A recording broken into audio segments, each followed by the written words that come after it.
Wwise can automatically set properties such as volume and panning according to the spatial relationship between the emitter and the listener. In other words, if the listener moves closer to something in the game that's making a sound, the sound automatically gets louder. This is known as 3D game-defined positioning. This does not mean that we as sound designers are taken out of the equation. In fact, we define the framework for how Wwise will react as objects in the game change position. For example, in this project, we have a teleporter sound that's already been imported and has been set to infinitely loop.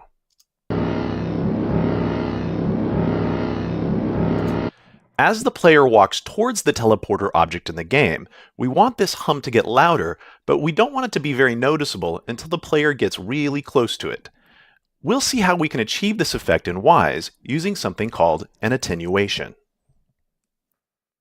Attenuations can be applied to an object by first selecting it, in this case the teleporter sound SFX object, and then choosing the positioning tab in the sound property editor. Now, the attenuation settings are automatically inherited from an object's parent. However, in this case, we want the attenuation for the transporter to behave a bit differently than all of the other objects in the game. So, click the Override Parent checkbox, and this will reveal other properties within the Positioning tab. One of the most important controls in this Positioning tab is the pull-down menu that determines whether or not a sound is rendered as 2D or 3D. 2D simply plays the sound through the speakers without factoring any positional information. With 3D, the coordinates of the emitter and the listener are used to automatically modify sound properties such as volume, so that the listening experience matches the visual one. Make sure this menu is set to 3D. Now, when we set it to 3D, we can see that there's an edit button that's visible, but it's not available to us. This is because currently this object doesn't have an attenuation assigned to it, so there's nothing to edit. We assign an attenuation by clicking the selector button. Here, we can choose from attenuations that have already been configured in share sets, like this object attenuation. However, in this case, we want to choose default custom. When we choose default custom, you'll notice that below, the mode says define custom. This means that any changes we're about to make to this attenuation will only occur for this one particular object. Now that we have an attenuation applied to the teleporter, we can now edit this attenuation. Click the Edit button, and a graph appears where the output bus volume is represented by the y-axis, and the distance between the emitter and the listener is represented by the x-axis. Now, in the middle, you see this red line, which is the attenuation curve that shows how the two will correlate. To properly adjust this curve, you really need to understand the meaning of the game's distance units, which are defined by the game itself. In this case, a distance unit represents approximately 1/4 of a meter, so the total distance represented here in this max distance property is set to 100. Well, that translates to about 25 meters in the gameplay. Now, you can scale the x-axis distance to whatever value makes most sense for what you're trying to accomplish. We'll set this value to 50, since we want the sound to be completely inaudible if the listener was any further away. Now, you can simulate the distance of the sound by simply dragging the distance cursor left and right as the sound plays.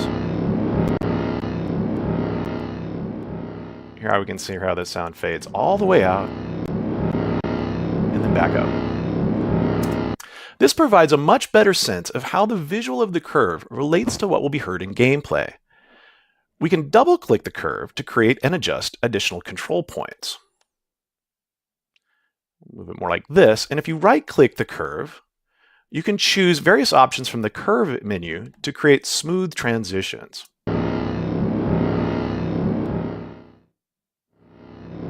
There we go, and that's giving us more of the effect that we're looking for.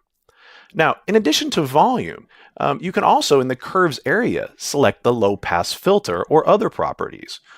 In this case, choose the low-pass filter, and then to the right, select Custom. We now see a similar curve now that represents our low-pass filter setting. However, if we also want to see that overlaid on top of the output bus volume curve we already created, click the pin next to the output bus volume. Now we can see both. Again, we can play and hear how, in this case, both volume and filtering is applied.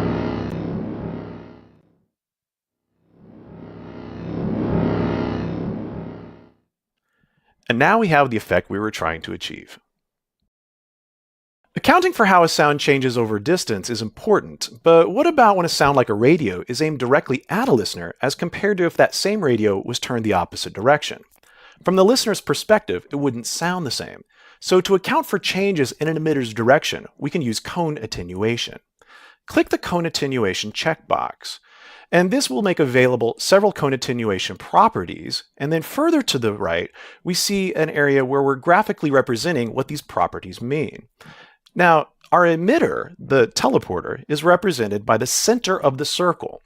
The outer ring represents the area of maximum attenuation, and the listener is represented by the red dot, with the black line indicating the angular relationship between the emitter and the listener. Now, if I go ahead and play our teleporter, and I move the distance cursor to the left, we start to see the red dot move closer to the center, but we don't hear it until we get almost right on top of the teleporter. Right? Now I can grab the black line and then swing this around into the area of maximum attenuation. This basically means how much attenuation will be applied when our emitter is facing away from our listener, and that's currently set to -6 dB. There's also a transition range that we pass through in getting to the area of max attenuation, and we can further customize this to our liking using the inner and outer angle settings.